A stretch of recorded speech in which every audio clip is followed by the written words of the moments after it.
Don't feel safe, and don't mean to scare you, do not feel safe sitting in your homes just because you're taking all the precautions. Brothers, again, a lesson of qadr here. People who walk with every single precaution, always drink the best water, always eat organic food, always eat everything halal, everything clean, following all the hygiene, end up, astaghfirullah, dying very young with cancer. Is there any explanation? No. Sometimes even cancer doesn't happen. They just didn't wake up. Oh, she or he died naturally. Subhanallah. We don't have an answer. Why? Because Allah, Inna Allah ala kulli shayin qadir. Qaddar Allahu ma sha'a fa'al. Quran and Hadith tells us Allah, what He wills, what He has planned, will decree it. It will happen. His decree has already happened. In His book it is already done. Subhanallah. He knows what dua you're going to make. He knows how your fate will change. Even that change in your fate through dua is written. La ilaha illallah. Again, so because we're taking precautions, please do not weaken your iman.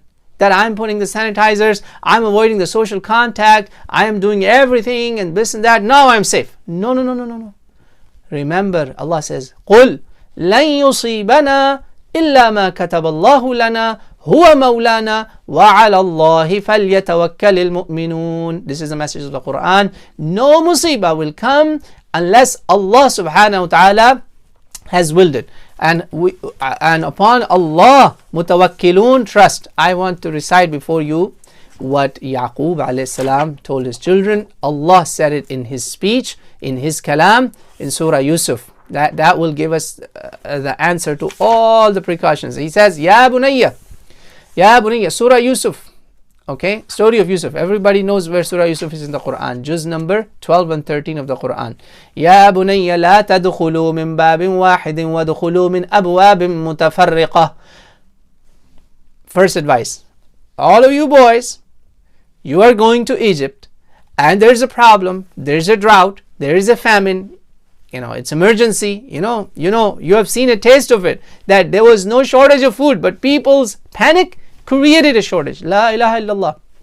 So remember, number 2, don't feel that you are safe.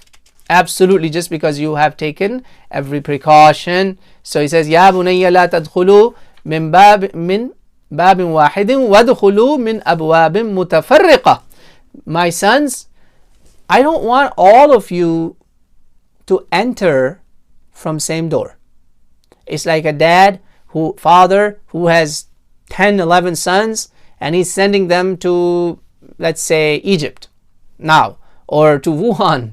He's telling them, no, don't go in the same plane because you could get infected. So you all take different planes.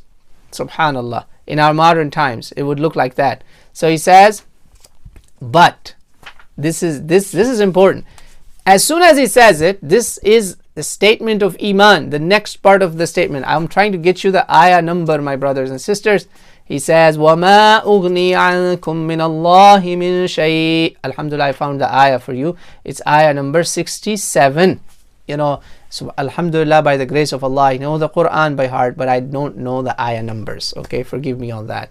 Just 13, Surah Yusuf, Surah number 12. He says, but وَمَا أُغْنِي عَنْكُم مِّنَ اللَّهِ مِنْ شَيْءٍ.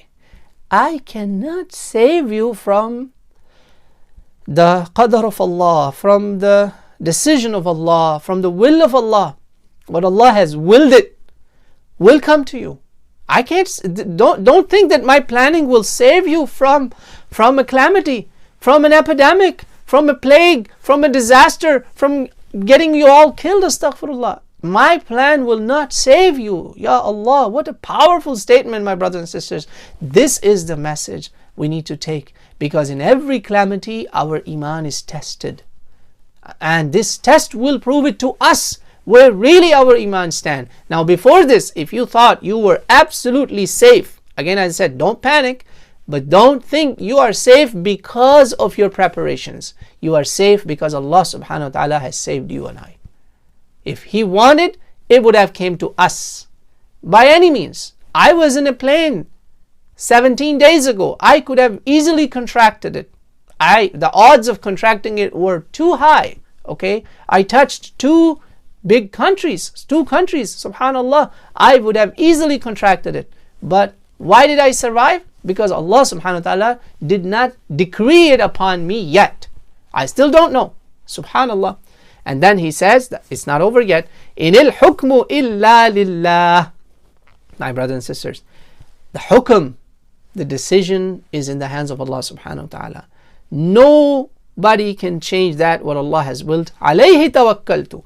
And remember, my tawakkul is on Allah subhanahu wa ta'ala. This measure of safety that I have given to you should not even let you think that you are safe from what Allah has planned. Allah has different plans. Allah might have a different plan. Allah might still send you something despite all these measures. This is the message to take. And he says, وَعَلَيْهِ فَلْيَتَوَكَّلِ الْمُتَوَكِّلُونَ اللَّهُمَّ اجْعَلْنَا مِنَ الْمُتَوَكِّلِينَ. May Allah make you and I among mutawakkilun. May Allah make you and I among those who put true tawakkul, true trust on Allah subhanahu wa ta'ala, that despite all the measures, it's important piece of tawakkul that sadly we don't talk about. We always talk about the first tawakkul, tie the camel and then trust. Okay, what after? Yes, that means that whatever measures I've taken are not enough unless Allah subhanahu wa ta'ala decrees it as such. If Allah subhanahu wa ta'ala protects us, it is not because I was a safe driver. Tell me, how many safe drivers get hit by a drunk driver and get killed? Don't you remember in our own community, about 2 years or even less actually, it was less than 2 years ago, we buried a sister, young mother. Everybody in the family survived except her. What was her fault? Qadr of Allah. Allah's qadr came on her. Subhanallah. May Allah make that time easy on us when His qadr comes, when we are tested with this. And next ayah actually tells us that when they followed the dad's instruction and they entered as their dad told them, and subhanallah, and Allah subhanahu wa ta'ala says here that their plan could not have saved them from Allah's will. Okay, it was a will of their father, a command of their father that they fulfilled.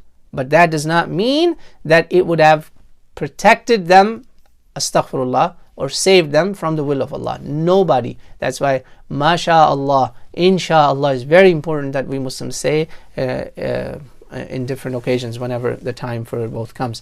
And most people don't realize that. Sadly, وَلَكِنَّ أَكْثَرَ النَّاسِ لَا يَعْلَمُونَ. This is a miracle of the Quran that even today, most people are ignorant about it. Sometimes, sadly, even Muslims. I hope we are not one of those. Okay.